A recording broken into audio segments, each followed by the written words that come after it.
Yesus, pagi hari ini kami anak-anak mau belajar kiranya Tuhan Yesus menjaga, melindungi kami dari awal pelajaran kami sampai selesainya.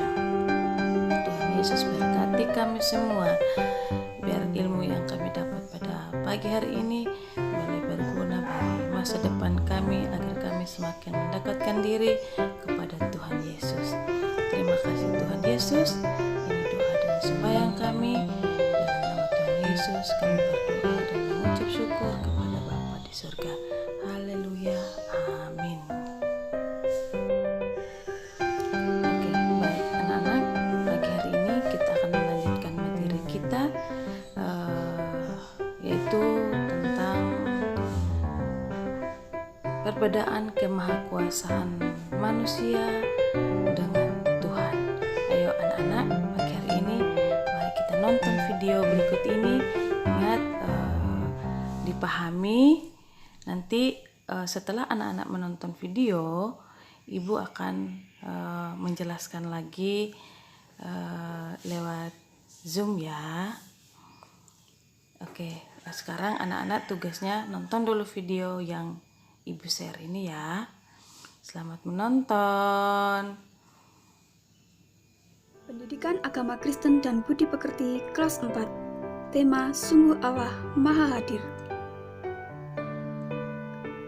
Anak-anak, minggu lalu kita sudah belajar tentang kuasa Tuhan atas alam semesta. Hari ini kita akan mempelajari perbedaan kuasa manusia dengan kuasa Tuhan. Kuasa manusia adalah kuasa yang terbatas.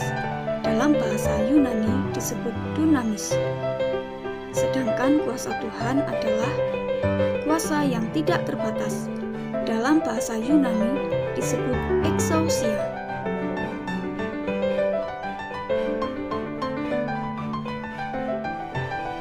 Kuasa mengandung arti wewenang untuk menentukan sesuatu, meliputi memerintah atau mengurus sesuatu. Kuasa yang dimiliki seseorang tidak boleh digunakan dengan semaunya sendiri. Kekuasaan yang diberikan Tuhan harus digunakan dengan benar. Kita tidak boleh menggunakan kekuasaan untuk melakukan tindakan yang sewenang-wenang dan merugikan orang lain. Tuhan ingin kekuasaan yang kita miliki kita gunakan untuk kebaikan manusia, bukan membuat orang lain menjadi korban. Mari kita akan melihat contoh-contoh kuasa manusia yang terbatas.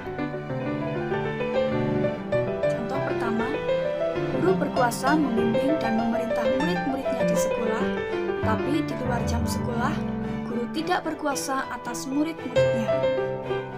Yang kedua, orang tua berkuasa mengatur rumah tangga dan anak-anaknya, tetapi terhadap anak-anak keluarga lain, mereka tidak punya kuasa untuk mengaturnya. Dan yang ketiga, manusia berkuasa atas tanaman dan sumber daya alam, tetapi manusia tidak bisa menumbuhkan dan memperbarui sumber daya alam itu. Selanjutnya, bagaimanakah dengan kuasa Tuhan? Kuasa yang dimiliki Tuhan adalah kuasa yang tidak terbatas. Tuhan menguasai alam semesta, bahkan Ia menguasai kehidupan dan kematian segala makhluk. Allah memberlakukan kewenangan dan kuasanya untuk mengatur apapun sesuai dengan kehendaknya. Ketika Tuhan mendatangkan hujan badai, angin puting beliung, gempa bumi, dan lain-lain, tidak ada seorang pun yang bisa menghentikannya. Jika kita bandingkan dengan kuasa Tuhan, betapa kecil dan lemahnya kita di hadapan Tuhan. Tuhan memberikan kuasa kepada para rasul. Kepada para rasul, Tuhan Yesus berjanji akan memberi kuasa. Janji ini disampaikan sebelum Yesus terangkat ke surga. Kuasa yang dimaksudkan oleh Tuhan Yesus adalah kuasa Roh Kudus yang akan diberikan pada waktu turunnya Roh Kudus pada hari Pentakosta, atau disebut juga hari ke-50. Kuasa Roh Kudus membuat para murid merasa tidak takut dan khawatir lagi. Bahkan dengan kuasa ini, para murid bisa menyembuhkan orang sakit. Para murid menjadi punya kemampuan dan keberanian untuk memberitakan Injil, sehingga manusia yang berdosa dapat diselamatkan dari dosa. Pada mulanya, para murid mengharapkan Tuhan Yesus datang untuk membebaskan mereka dari kekuasaan Kekaisaran Romawi. Mereka juga berharap Yesus menjadi raja yang duduk di singgasana seperti raja di dunia.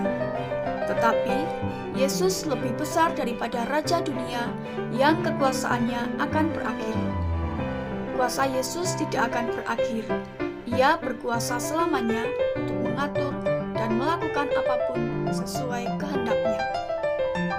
Atas kuasa Allah terhadap alam dan isinya, kita patut bersyukur dan selalu memuji Tuhan, seperti yang dilakukan Raja Daud dalam kitab Mazmur 104 ayat 1-35. Kesimpulan dari pembelajaran hari ini adalah manusia mempunyai kekuasaan yang terbatas, sedangkan Tuhan memiliki kuasa yang tidak terbatas dan tidak ada tandingannya.